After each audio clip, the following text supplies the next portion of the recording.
श्री महाकाल लोक फेस के कार्यों को लेकर लोकार्पण गुरुवार को मुख्यमंत्री शिवराज सिंह चौहान करने वाले हैं। भारतीय संस्कृति, कला, लेजर शो और आसमान पर सतरंगी आतिशबाजी के बीच में 200 करोड़ रुपए से अधिक के कार्यों का लोकार्पण होगा। नीलकंठ मार्ग, महाराजा वाड़ा और बेसमेंट पार्किंग, अन्य क्षेत्र, चारधाम मंदिर मार्ग, महाराजा वाड़ा और इसके साथ ही तपोवन, अनुभूति वन और ध्यान केंद्र का लोकार्पण इस दौरान किया जाएगा।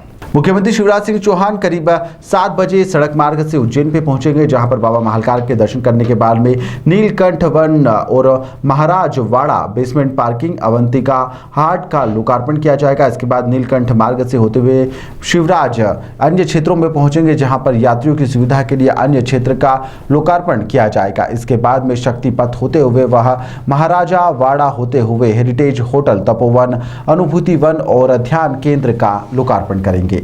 देखिए, लोकार्पण की तैयारियां अंतिम चरण में, आपने देखा है युद्ध स्तर पे काम चल रहा है। समय चूँकि कम था, कल फिनिशिंग टच दिया जा रहा है। कल हम लोकार्पण के लिए तैयार हैं। जैसा कि आपको मालूम है कि 5 विभिन्न जगहों पे हम लोकार्पण कर रहे हैं। इसमें अन्य क्षेत्र भी है, नीलकंठ पथ भी है, अनुभूति वन है, तपोवन है और शिखर दर्शन है। मुख्यमंत्री जी का आगमन 7 बजे संभावित है, 6:50 से 7 बजे के बीच में, और इंदौर से बाई रोड आएंगे। और अभी 9:30 तक का समय मिला है, लेकिन उस समय प्रोग्राम में जैसा होता है उस हिसाब से समय आगे पीछे हो सकता है। लेकिन मुख्यमंत्री जी 7 बजे माननीय मुख्यमंत्री जी पधारेंगे यहाँ। देखिए, वो तो एजेंसी को कहा गया है कि बहुत ही सुंदर लेजर शो करे, जो और क्योंकि कार्यक्रम की गरिमा के हिसाब से, और हमारा अनुभव है कि जो शिव ज्योति अर्पण में बहुत ही सुंदर शो हुआ था, तो मुझे उम्मीद है कि उसी तरह का लेजर शो। अन्य क्षेत्र अद्भुत अन्य क्षेत्र है। 50,000 लोगों के खाने की तो अभी व्यवस्था है। मशीनें हैं वो 1 लाख लोगों के कैपेसिटी की हैं, लेकिन चूंकि उसमें और विस्तार करना पड़ेगा, इसलिए हम अभी 50,000 लोगों का कर रहे हैं। भविष्य में से 1 लाख लोगों के तक के भोजन की व्यवस्था है। पूरा ऑटोमेटेड और मैकेनाइज है। कार्यक्रम का मुख्य मंच महाकाल मंदिर शिखर दर्शन स्थल पर बनाया गया है, जहां पर मुख्यमंत्री शिवराज सिंह चौहान लोगों को संबोधित करेंगे और करीब 3 घंटे तक मुख्यमंत्री शिवराज सिंह चौहान महाकाल मंदिर क्षेत्र में ही रहेंगे। इस दौरान करीब 18 मंचों से कलाकार यहां पर सांस्कृतिक प्रस्तुतियां भी देंगे। कार्यक्रम में मुख्य आकर्षण का जो केंद्र रहेगा वह लेजर शो और आतिशबाजी रहेगी। कालेश्वर मंदिर अन्य क्षेत्र जो आप देख रहे हैं पूरी तरह बनकर तैयार है। विनोद अग्रवाल जी के द्वारा पूरी जो बिल्डिंग है वो बना के दी गई है, और मिस्टर अरोड़ा हैं दिल्ली से, उनके द्वारा जो पूरा किचन इक्विपमेंट है वो लगभग 4.5 करोड़ का है। उनके द्वारा ये दान स्वरूप दिया गया है।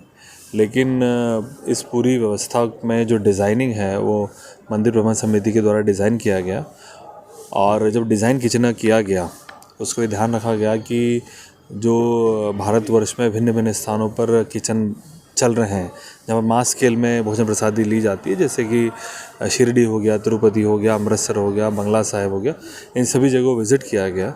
और उनके विज़िट होने के बाद फिर एक कंसल्टेंट को हायर करके पूरा किचन को डिज़ाइन किया गया कि किस प्रकार से मोस्ट एडवांस किचन और जिसको हम मैक्सिमम ऑटोमाइजेशन कर सकें वैसा किचन डिज़ाइन किया गया। और एक संकल्पना की गई कि एक ऐसा किचन पूरा डिज़ाइन किया जाए जिसकी कैपेसिटी पूरे दिन भर में लगभग 1 लाख लोगों के भोजन बनाने की रहे। उसी प्रकार से किचन इक्विपमेंट्स फिर डिसाइड किए गए जो भारतवर्ष के भिन्न भिन्न शहरों से जहां पर बेस्ट पॉसिबल मशीन मिल सकती थी वहां से मंगाए गए। जैसे कि कोयम्बटूर से जो ग्लोबल करी कंपनी है उससे सभी बड़े बड़े वेजल्स, ऑटोमेटेड वेजल्स आए हैं। फिर यदि हम कोल्ड स्टोरेज की बात करें तो गाज़ियाबाद से आई है, रोटी की मशीन बात करें तो अहमदाबाद से आई है। इसी प्रकार कुछ पुणे से और कई जगह से जो किचन इक्विपमेंट्स वो आए गए हैं। कॉन्सेप्ट यही है कि पूरी तरह किचन ऑटोमेटेड हो, अधिक से अधिक लोगों की भोजन प्रसादी एक साथ बनाई जा सके। जहाँ तक बिल्डिंग की बात है, बिल्डिंग की कैपेसिटी लगभग यदि हम पूरे दिन की बात करें तो लगभग 50 से 70 हज़ार लोगों को भोजन कराने की 2 फ्लोर में बनाया गया है। पूरी तरीके से एयर कूल्ड दोनों हॉल्स हैं। VIP इसमें एक अलग से डाइनिंग रूम बनाया गया है, और 2 चूँकि फ्लोर हैं तो इसमें फ्रेट लिफ्ट भी लगाई गई है। यदि कोई डिफरेंटली एबल्ड व्यक्ति आता है तो फर्स्ट फ्लोर पर जाना चाहता है तो उसके लिए एक अलग से लिफ्ट भी दी गई है। पानी पीने की व्यवस्था हो या दूसरी यूटिलिटी सारी दी गई हैं। ऑटोमेटिक डिश वॉशर भी है। तो मैक्सिमम चीज़ें ऑटोमेटेड हैं।